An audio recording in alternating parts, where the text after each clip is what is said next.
Would you like to hear a story for Neberis? One that I told my grandchildren when they were small. Very well. Long ago, in the Orokin days, a golden people lived in spoiled luxury. If a body wore out, why, they would take a new one as easily as plucking a maprico. Such was the mystery of the Kuva. So, what became of death and disease? Oh, they were abundant, but not for the Orokin. They were above petty death. Such was their contempt that they decreed a special day on which to make fun of it. On Neberis, the night of memory, the shining people laughed at death. They dressed in costumes that recalled the old days of mortality. Skulls grinned, hallways guttered with demon lights. For one night, beauty was banished. Rot and monstrosity held sway. Now, on one very special Neberis, 3 pretty Orokin were bored, as Orokin so often were. Neberis no longer holds its magic for me, sighed one. Masks and costumes are for children, grumbled another. Why follow the crowd, mused the third. Are we not the very elite of the elite? Ha ha! Up, my Kissingtons, my luscious loves. Send for blue Kuva and hot lights. I have a sport that will mend all. And in the corridor, behind a curtain, a solitary silent girl heard them and said nothing. Then the 3 were very wicked. For what do you think they did?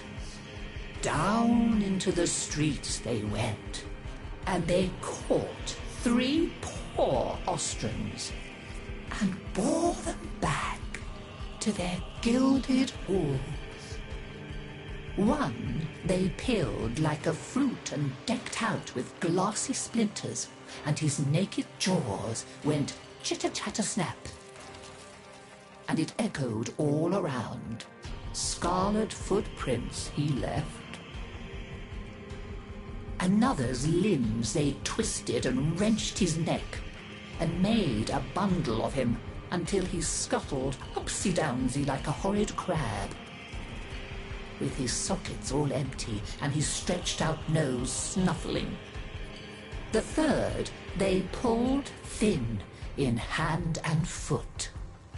She walked spindly-wise on long tiptoes like a spider, and her entrails hung delicately down. She whispered, split-tongued and hissing as she went. Fine costumes we've made, chortled the 3 Orokin. Let us now try them on and visit our friends. What shrieking there will be! Oh, our names will live forever in the court for such a prank as this.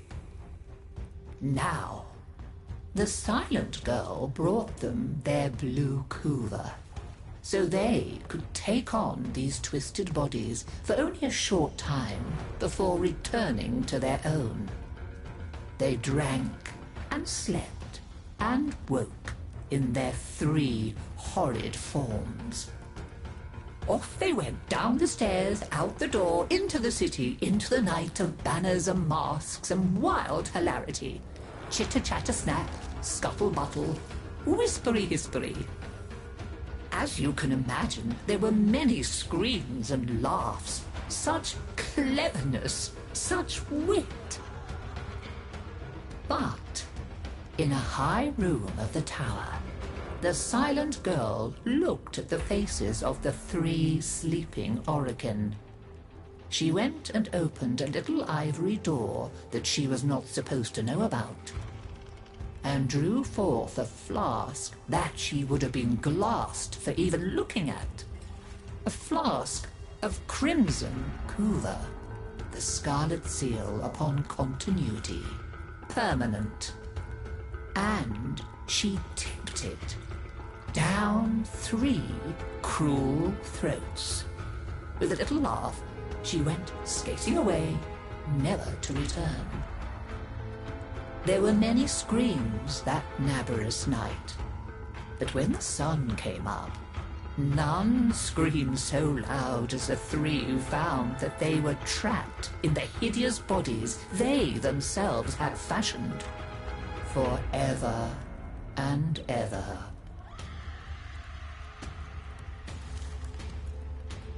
So, listen carefully, Tenno, and beware, for you may hear them coming tonight. Whispery-hispery on long stalking bones, scuttle-buttle with his eyes all empty, and skinless, dripping-handed, chitter-chatter-snap. Happy Neberis!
I trust you are prepared to get your hands dirty.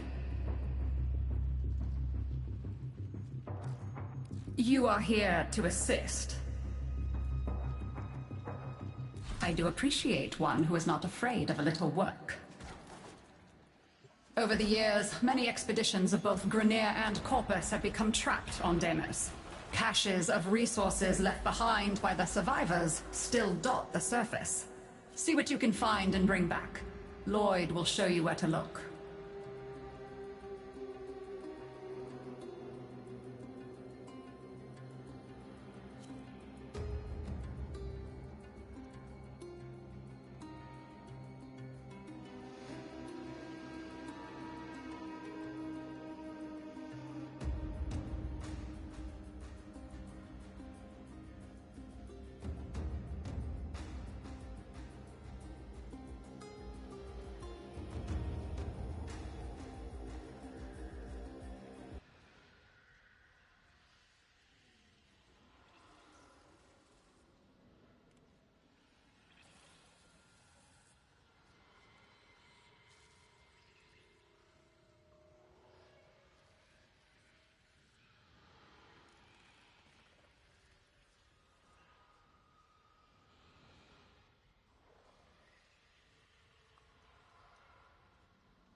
Impressive!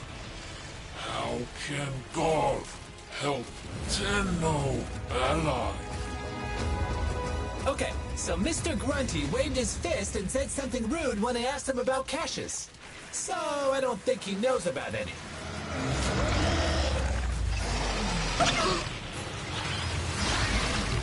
Proximity alert. Multiple infested aggressors. Secure the area to continue with cache reclamation mission.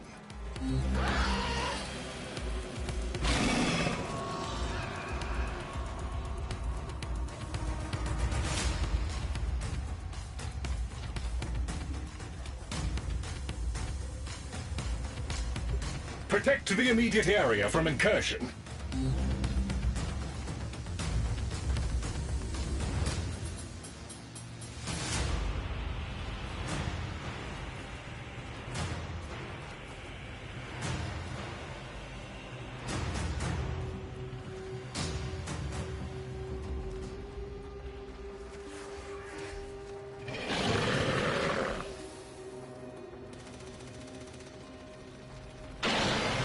Oh boy, I think he made them mad. There's a bunch more coming!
You go, Chip! You're halfway through them!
Excellent work, Tenno.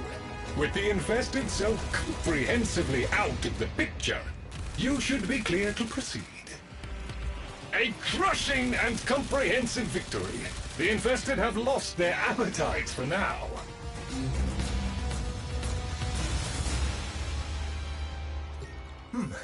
Maybe you could use a purifier. The cache might be covered up by squelchies. We call this a purifier. Once powered up, it establishes a harmonic with local fauna in order to extract data.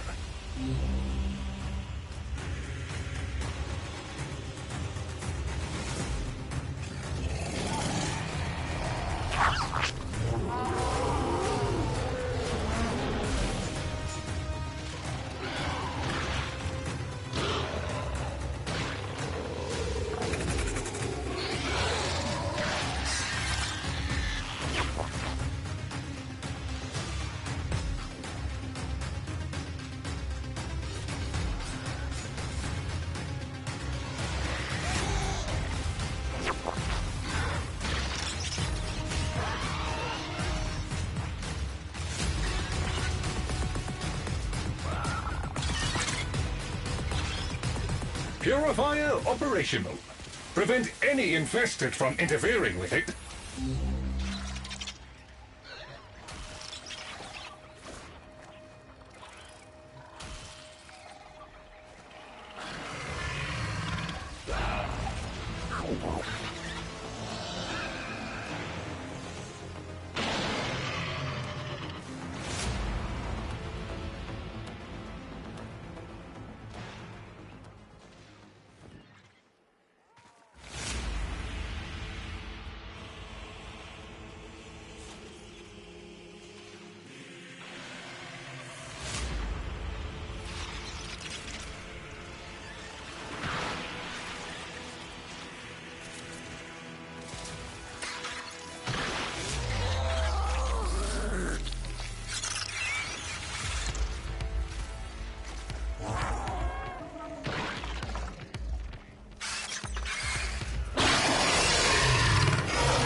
Done!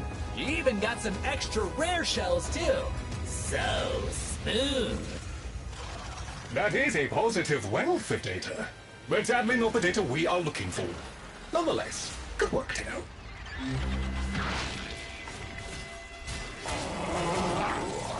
Oh, hey, there's a cache near here. Maybe it's the one we're looking for.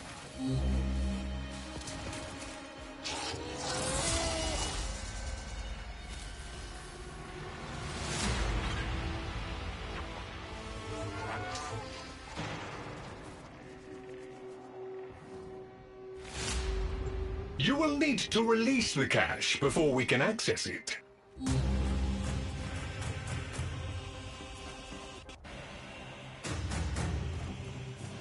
The growth over the cache is seemingly invulnerable. Look for any infested tumors linked to it. I have detected these tumors are maintaining a grip on the cache. You will need to burst them.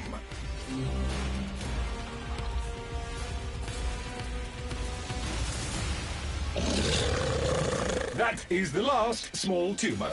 Now return to the main growth and break it open. Woohoo! What's in the box?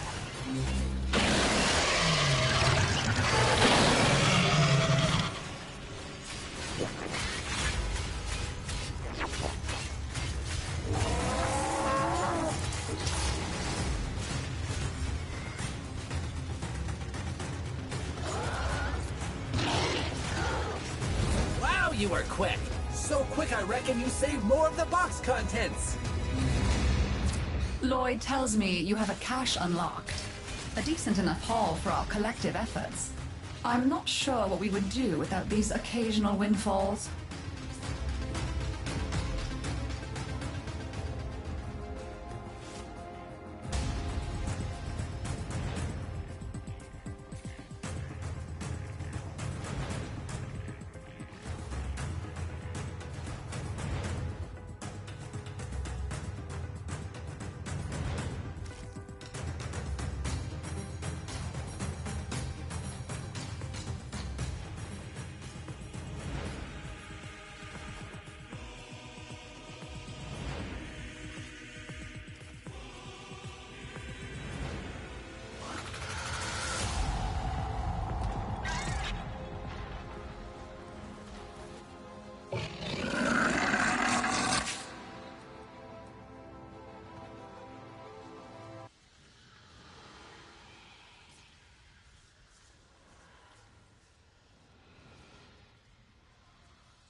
It's Neberis!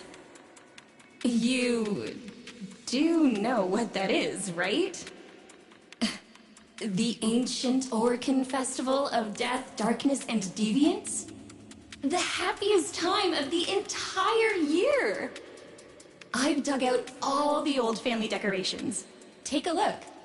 One of them even tells a story.